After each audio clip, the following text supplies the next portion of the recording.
Hi, everyone. My name is Jennifer Grobe, and I am here today with Kim Caputo. We are attorneys at McAndrews Law Office, and we are talking today about parent-teacher conferences. We're coming up on, that time of year. It's been about 2 months since school started, a little bit more maybe. And so first of all, we're going to talk about what exactly parent-teacher conferences are and what they aren't. So what to expect at them.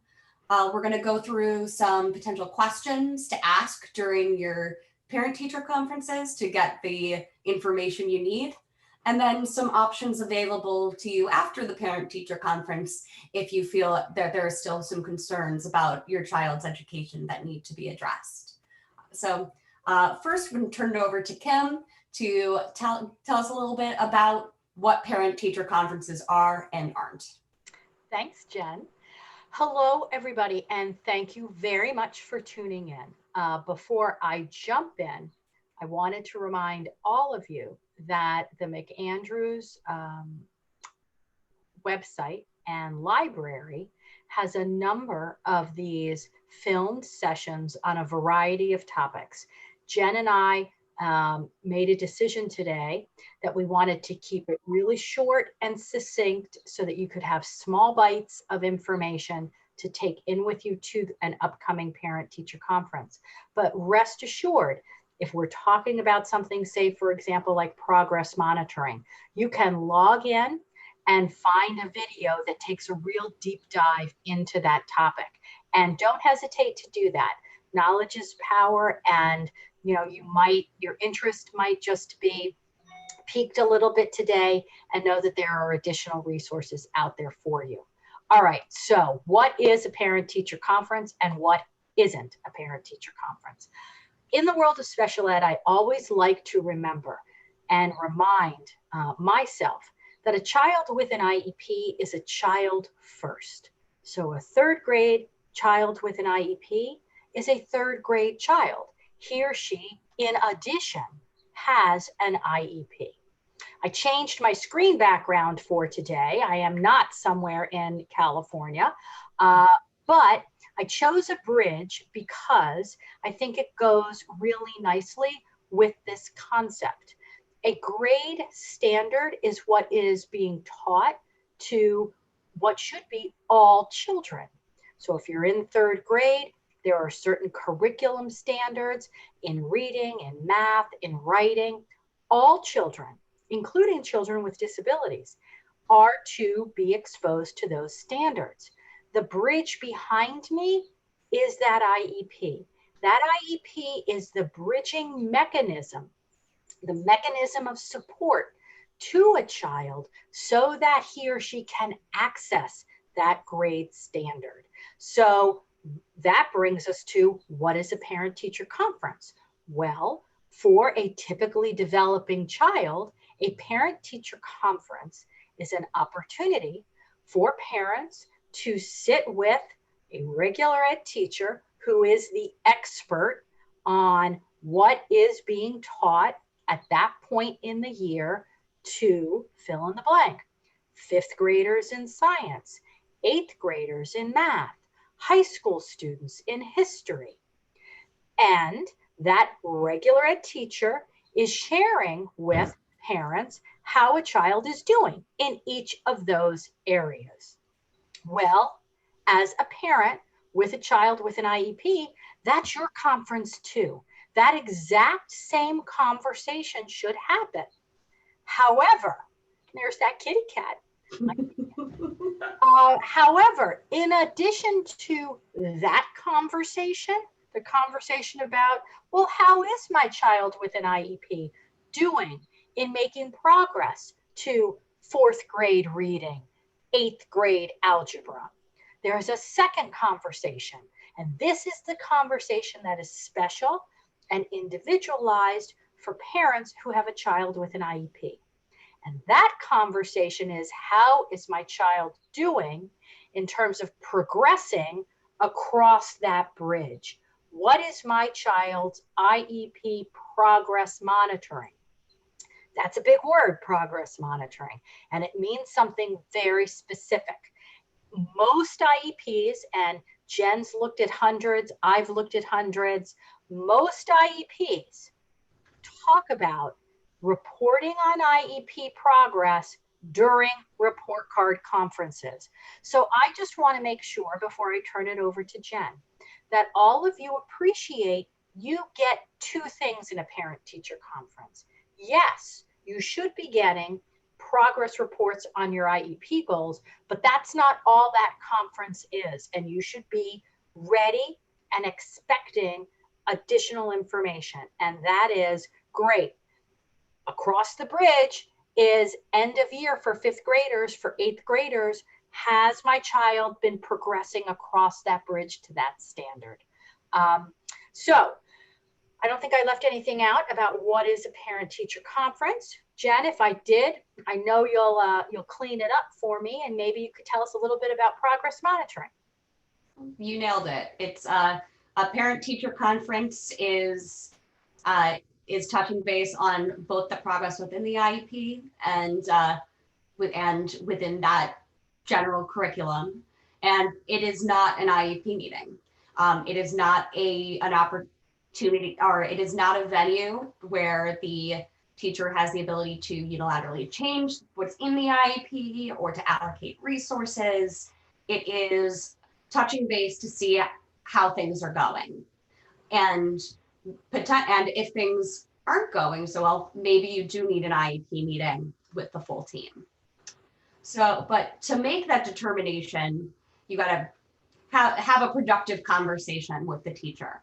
So let's say, Kim, I am the teacher. You come into me for a meeting, and I let you know, your child is doing good, struggled at the beginning of the year, but seems to be doing better now, and really don't have that many concerns about how she's doing. Do you have any questions?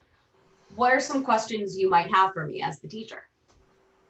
Well, moms, dads, grandmoms, foster parents who are listening, if that is what teacher Jen tells you at a parent-teacher conference, I'm not feeling so good for you. And here's the reason why. Children who are doing well, children who are doing fine, children who are, she's doing okay.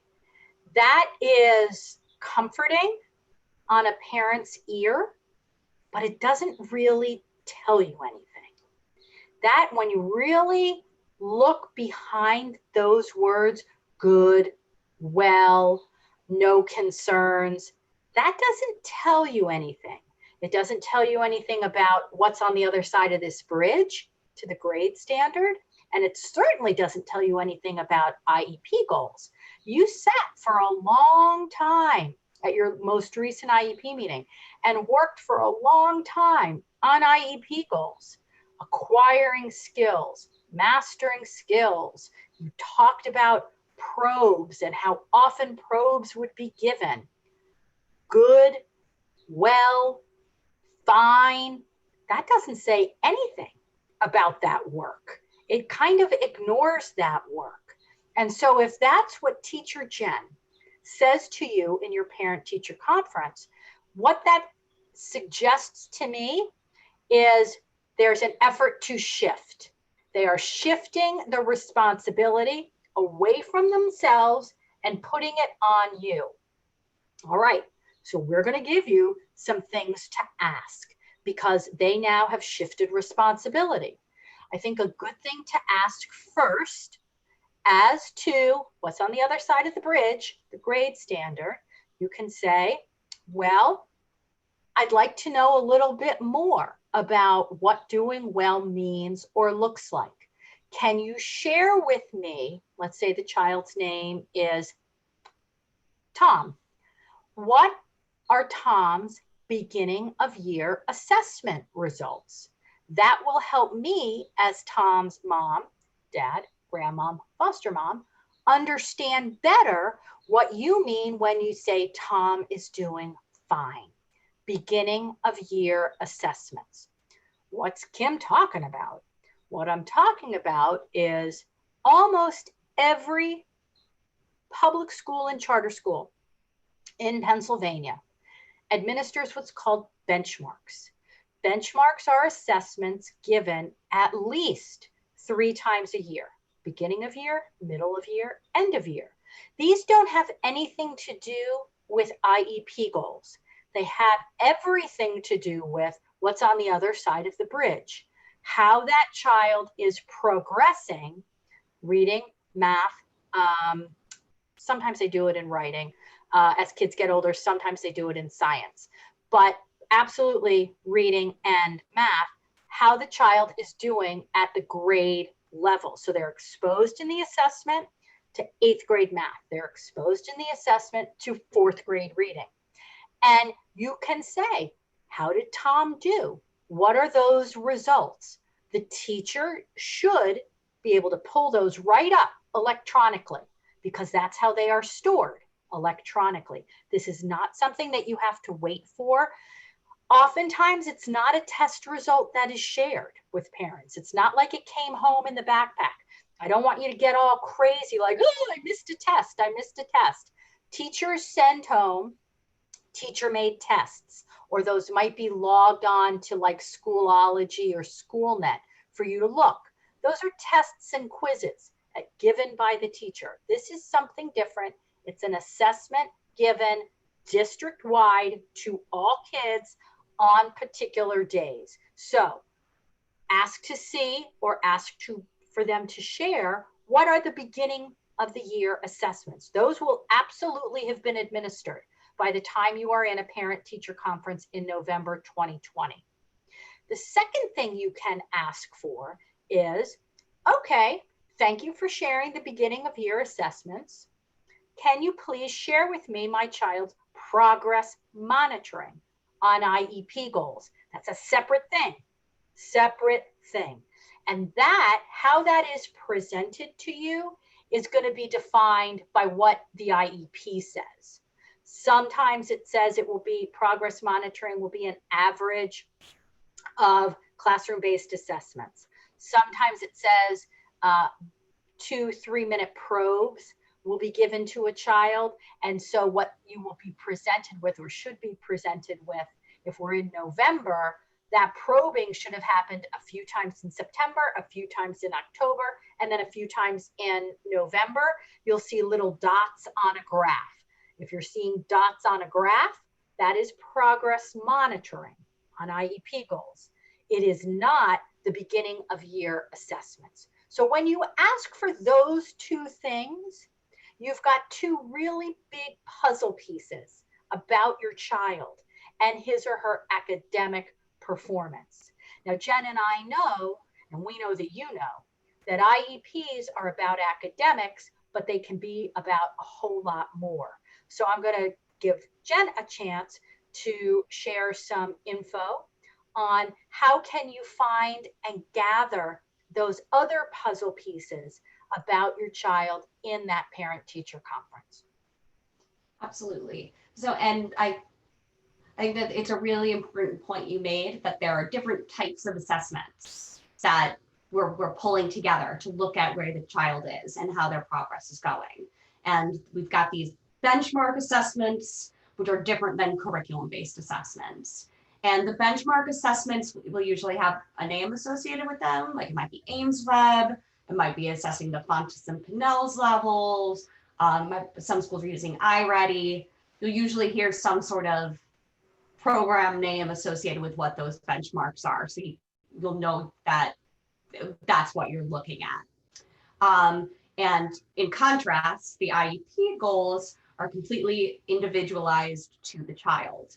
And asking for progress monitoring from the teacher is a good check-in to see how well they're actually understanding, or the whole team is understanding what these goals are, and if they're actually fulfilling their purpose of putting the team on the same page of getting the kid to the other end of the bridge. So if you're asking for progress monitoring on your child's behavioral goals and the teacher is coming up empty and is able to give you some kind of general qualitative information, like, oh, well, he seems to be doing better in raising his hand or participating, but there's nothing actually quantifiable that they can present you with, that shows that however that goal is written, it's not being monitored or tracked. So it must not be making sense somewhere down the road or to somewhere. So that needs to be clarified, and that needs to be clarified by the IEP team. So the teacher should be able to come to you with actual data that they have been tracking on those goals. And if that's not happening when you ask for it, then that's a big red flag and a good reason to call an IEP meeting. Some of the other sources that you can look to for information about progress and information about how well is your child actually doing. You can ask for the observations or input from other teachers or related service providers, particularly if your child is getting speech and language or OT, outside services. The teacher should be able to update you with how progress is going there, or hopefully you can have a meeting with that related service provider so you can find out directly from the source. Something else that you can discuss with the teacher is their observations of participation in learning sessions, particularly if we're looking at students who are in remote learning.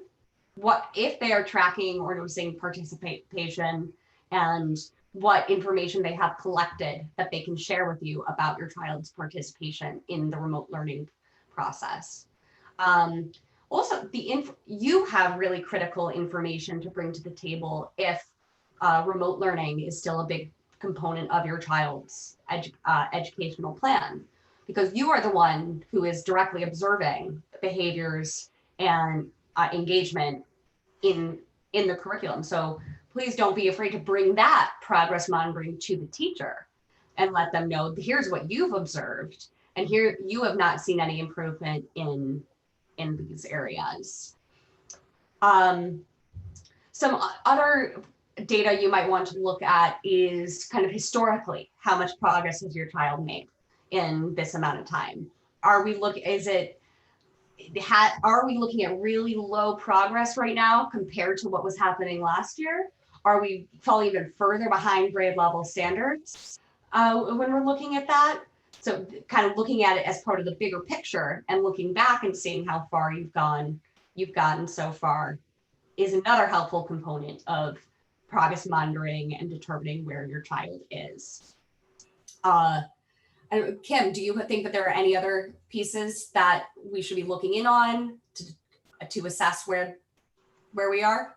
It's a lot, and I only have one other, but before I get to it, because I'm in really actively listening to you, Jen, I'm realizing it's about 8 to 15 minutes that you're going to get with this teacher. And you are one of 20, 30, however many parents are scheduled. One, go to the conference. Go, go, go, go, go. If you get a date or time that doesn't work, email and ask for a different time. This is not something that should be missed. That wasn't even the point I was going to make, but it just popped in my head. The point I was going to make is, as you're watching this, I think this is airing the day after Election Day. So take a breath, put your feet up, watch this, and then get on your little email, because your parent-teacher conference is probably scheduled for later in the month. And you should send an email to the teacher after this session to say, hey, I'm really looking forward to the parent-teacher conference. I might need to, I need a different date or time. Those are logistics, but here's the ask. Please send me before the conference. Before the conference, can you please email me my child's progress monitoring? Because I'd like to have that with me for the conference. Please send me my child's beginning of year assessment results in reading and math, because I'd like to have that with me in the conference. That way you get to walk in with pieces of paper that you can discuss, and you're not sitting there, kind of helpless with the teacher coming at you either with very specific information or that very general, Tom is doing well. So you can be as active a consumer. If education is a product, you can consume that product and be an asking consumer for your child's information. They might not like giving it to you, but they are obligated to give it to you. And don't make a phone call.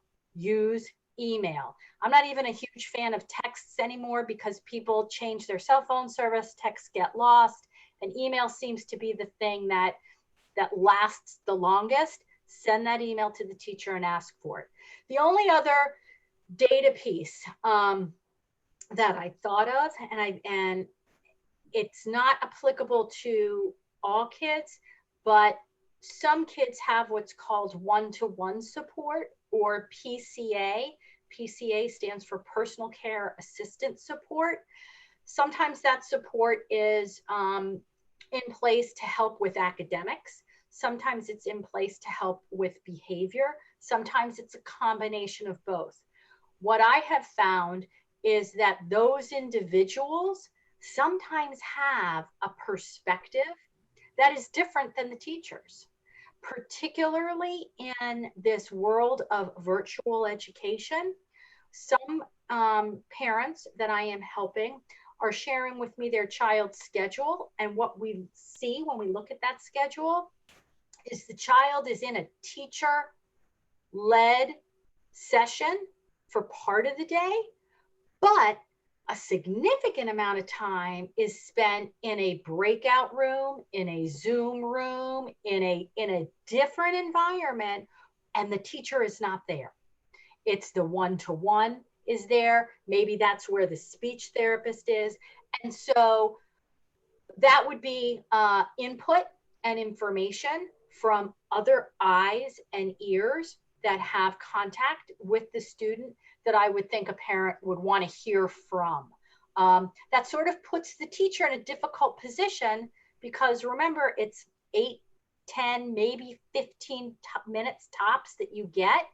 But if your child has contact with multiple people, you want to have input from those multiple people. I doubt very much that you will see them in the conference, but the teacher should be referring to, you know, little one-pagers or notes or information that those other teachers have provided to him or her so that he or she can relay it then to you. Kim, I think that's a great point to prep and plan as much as you can in advance to make the most of that limited time that the teacher is going to have with you. Get all the information you need up front so that you can talk about your analysis of that information, and it's not just reporting of that information or that data. So that's a really, really great tip, I think, to do the legwork ahead of time so you can make the most of your conference time. So we've talked about what really is a parent-teacher conference. We've talked about steps that you as a parent can take before the parent-teacher conference. We've talked about what might happen during the parent-teacher conference. Let's talk about what happens after. Everybody goes home, you know, you've had your conversation. What are some things, what are some steps that can be taken and frankly, that should be taken after a parent-teacher conference? What are your thoughts, Jen? So if you're not feeling so good after the conference, you come back and you just think that you're not on the same page as the teacher, or just things don't seem to be working for your kid, call an IEP meeting. Yeah. That is a critical first step. It's get all the players at the table to discuss and address your concerns about your child's lack of progress. And because that, like, as we said at the initially, the parent-teacher conference is not an IEP meeting. Right. And if there are issues that need to be addressed, you want them to be addressed in the IEP and not just informally with the teacher making accommodations or modifications in the classroom for your child. You want them to be formally documented and for everyone to be on the same page. So that is one critical step to take if you have concerns after the meeting. Something that you may want to consider after you have seen the progress monitoring is your child potentially entitled to compensatory services to make up for the lack of progress that has occurred? Particularly this year, because we're looking at what has happened during COVID closures, school districts have an obligation within the first 3 months of school to determine if students have regressed or lost skills due to the COVID closures. And if so, the state has mandated that the school district provide the student with COVID-19 compensatory services, which is different than compensatory education, which is defined in the Individuals with Disability Education Act. But it is still an entitlement that the State Department of Education is saying that children who have regressed during COVID have. Well, but then the question is, if your child has regressed, what COVID-19 compensatory services do you want and should you accept? And so, Kim, I'm going to turn it back over to you. If I'm a parent and I think that my child needs compensatory services to address the lack of progress that they have made during COVID closures, what should I do? So I'm going to be really honest with our listeners. This whole COVID compensatory services, I've been doing this a long time. And I'm not really sure how that all shakes out. I'm just being honest with you. And I'm not so sure that districts know how it shakes out. And I am not saying that in a negative way. It's absolutely brand spanking new. And so I am cautious. I think by nature I'm cautious, but I'm even more so in that conversation of, oh, we're going to talk about COVID compensatory services. I like to look at a child in two ways. The right now, which is this IEP working? Is this child traveling across the bridge at a rate and speed that is going to get him or her to the other side? If not, why not? And let's fix it. Is this child freaking off the bridge? Has the child fallen off the bridge? Well, that's, let's fix that. Is this a totally wrong bridge? Is this bridge just not going to work for this child? Some of those conversations involve looking back, as Jen said, a little bit further than the right now. And you've got to kind of keep those two time frames in your head at the same time when you're thinking about a child with the IEP. It's like, okay, it's working now, but in looking at the past, is it working smoothly? Has it worked smoothly up until now? And my cautiousness or anxiety about COVID compensatory services is that a parent might unwittingly find themselves in a conversation about COVID compensatory services.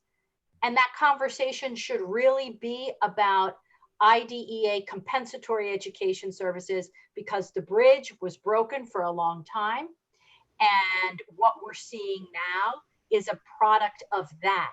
And maybe it was exacerbated, maybe it was made worse by the school closures in the spring of 2020, but the signs of problems were flashing well before then. And so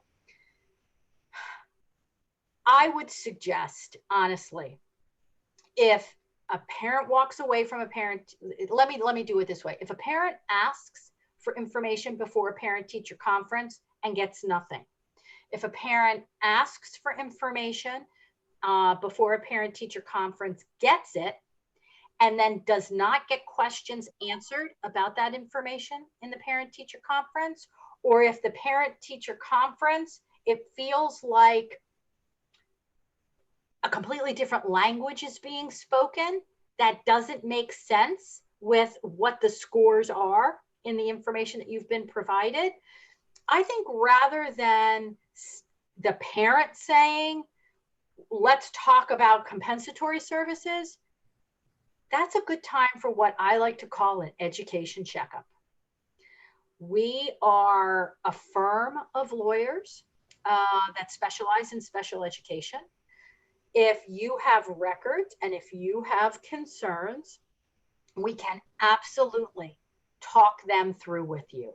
We can review those records. If it's not making sense to you, if that bridge does not seem well built, if your child is not, chugging across that bridge at a pace that you think is appropriate, or that historically he or she has chugged across the bridge, ask for an educational checkup. You email us, call us. We can take a look at records. It doesn't take a long time. There might be some things that we see that are a little more serious than maybe you were aware of, or maybe everything is okay and it is a bump in the road because of COVID, and we can give you some suggestions about how to talk that through. But I am reluctant to give the advice that if it doesn't feel right to you, you should open the conversation to, well, let's talk about compensatory services, because the vocabulary is complicated right now. And there is this term, COVID compensatory services, that I'm not sure how it's going to be implemented. And I wouldn't want a parent to be disadvantaged by that. If that makes sense. Absolutely. We have mechanisms in place. The law has mechanisms in place to address this issue exactly. Your child has a disability and is not making adequate progress. You don't want to sign away any of the relief you could get or any of your child's rights based on a plan that was of COVID compensatory services that was slapped together that hasn't been time tested and proven to actually address your concerns. So I think that while the state is making additional compensatory services or defining additional compensatory services as being available, it is important to step back, see the bigger picture, and see if what we're seeing is actually a symptom of the general plan being inappropriate and not just this moment in time being challenging for everyone. Exactly. And Jen's right. Listen, you can never go wrong with asking for an IEP meeting. The conference, it did not go as you expected, or you still have additional questions, ask for the IEP meeting. And that's the place to ask your questions and hopefully get them answered. You have not opened the door to compensatory services, COVID compensatory services. You're getting your questions answered by the IEP team, as opposed to a single teacher in an 8 to 15 minute parent-teacher conference. How about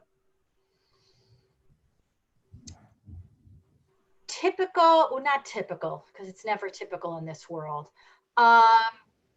questions that parents might have or should think about bringing into the parent-teacher conference? What do I mean by that? I'll start off. If your child is 12th grade this year, or if they have an IEP turning 21 this year, meaning this school year, graduation and exiting from special education services is something you want to talk about in the parent-teacher conference. What do I mean by that? We had the crazy spring of 2020. Schools closed and then schools reopened, and education looked totally different March, April, May, June. Education might be continuing to look really different. Graduation, and when a child graduates, if that child has an IEP, is an IEP team decision. But you could use the parent-teacher conference as the first step of gathering information from that regular ed teacher, from that teacher about, hey, if at the end of the bridge is graduation, as of now in November, listen, we're a quarter of the way done of the school year. Are we moving forward to that? Or should I, as a parent, be rethinking graduation? Teacher, what do you think about that? Remember, it's a parent-teacher conference. It's not an IEP meeting, but you've got the teacher's feedback, and now you call an IEP meeting specifically to talk about graduation for June 2021. Maybe it's something now that you want to change and rethink given everything that has happened with closures. So that's one example of kind of a specialized child or student. If you find yourself in that grouping, that would be something you might want to start talking about at parent-teacher conference. Jen, can you think of anybody else? Absolutely, yes. And just kind of going off what you just said is, if we're looking at, is graduation an appropriate end goal for this year? Well, what if the answer is no? If the answer is that we think that because of the time that has been lost, or because of the amount of remote services that have been in place, that your kid's going to need more. If your child's identified as a student with a disability, eligible for services under the IDEA, they're entitled to a free appropriate public education through the year they turn 21. And if they need extra time after what you are projecting is their graduation date, which let's say is the end of this year, that does not mean that the next year necessarily is a repeat of a senior year and it's doing the same thing over again. It could just mean having extra services that are providing community-based instruction. It could be extra additional services in writing or reading or job skills. You can get creative with it if you think that it is just not appropriate to graduate at this time. Another kind of thing looking ahead of that you might want to discuss during or ask about during these conferences is, if your school has switched to a hybrid model or is doing a lot of in-person instruction right now, well, we are seeing trends of COVID getting worse and the risk increasing. So schools might need to be scaling back and doing 100% virtual again, even if they have started out hybrid programming. So kind of talking about the transitions and preparing for the transitions in response to COVID rates is something that you should address with the teacher. Absolutely, absolutely. I talked about our kids who are on that bridge toward graduation. Swing the pendulum to the other, all the way other extreme, and sometimes they're referred to as our babies. Students who were in early intervention last year and this year is their first entry into school age programming. They are our kindergartners.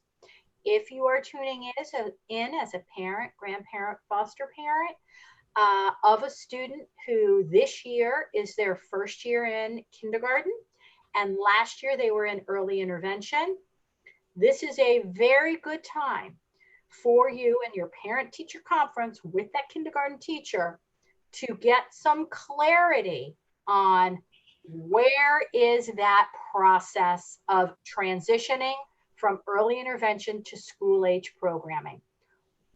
Why, Kim? What are you talking about? What I'm talking about is last spring, when all of us were sitting at home, tuning in, oh my gosh, this crazy virus, where are we going to get masks? Schools are closed. But that was the time when there was no COVID, when there was a lot of work being done by public schools specific to those kids who were in early intervention. School districts were evaluating early intervention children. They were sending out speech therapists. They were looking at school-aged occupational therapy. They were convening in March, April, May, June, IEP meetings with parents so that a kindergarten IEP could be developed. Well, a lot of that work did not happen because schools were closed. And so that being said, children still turned 5 or 6 or 7. Parents still made the decision that they were going to transition children into school-age programming for kindergarten. The questions are, has the school district concluded its evaluation process? Because that would have normally been done in the spring. Is it still ongoing? What are the results? If that process has been finished, the evaluation, what should have happened is the child should have a school district or charter school IEP. Is that in place? Or has the school district or the charter school adopted the early intervention IEP? We've been in school now for a while, September, October, November. If you're in your parent-teacher conference at the end of November, and if you started school in the beginning of September, you've been in school now 90 days. That early intervention process that typically would be done mid-summer if schools had not closed should absolutely be done by now. So that would be something that I would make inquiry about. There's nothing to prevent a parent from making inquiry about that right now. So when you're sending that email after you've tuned in to say, hey, can I get progress monitoring? Can I get beginning of year assessments? If you are the parent of a kindergartner and you're not sure where things stand with that whole early intervention transition process, now is the time to ask. Ask for an update on where things stand, because the year is chugging along. Time doesn't wait for anyone. And by the end of the school year, it's too late. Now we're moving on to first grade. So get in front of that and ask some questions about that. If you need an IEP meeting, absolutely. Like Jen said, you go to the parent-teacher conference, you ask some early intervention questions. Maybe the answers aren't very specific. That's okay. That's all right. The next thing you do is ask for an IEP meeting, and where you re-ask those very same questions. Anything else, Jen? Groups of folks? I think that we've covered quite a bit here, and I want to make sure we keep our promise to keep this short, because I know that Kim and I can go on talking for a long time. So I guess just, do we want to hit any final points before turning it over to the parents to execute their conferences? Have a plan. My closing remarks are, like everything else nowadays, have a plan. The best way to have a plan is to have information, and using that information, whether it's information you get from a teacher or information you have from your own observations in terms of how you have partnered around education up until this point because of the need for online learning. That information should help you formulate 2 to 4 questions. Go in with those questions, feel confident about those questions. I want you all to feel empowered. You can get through this process. And finally, know that you are not in this alone. It's a long bridge behind me. And it can get tiring. It can get a whole lot of things. Tiring, frustrating, happy, joyful. I mean, it's a roller coaster of emotion, but know that there are supports and resources available to you as parents. You are not in it alone. We are here to help, and don't hesitate to reach out. Have a great day, and I'm going to turn it over to Jen. I think that you have wrapped it up perfectly. Appreciate everyone taking the time to tune in and talk about the parent-teacher conferences with us today. If you have any additional questions, please feel free to reach out to us, and take care of yourselves. Be well and be safe. Thank you.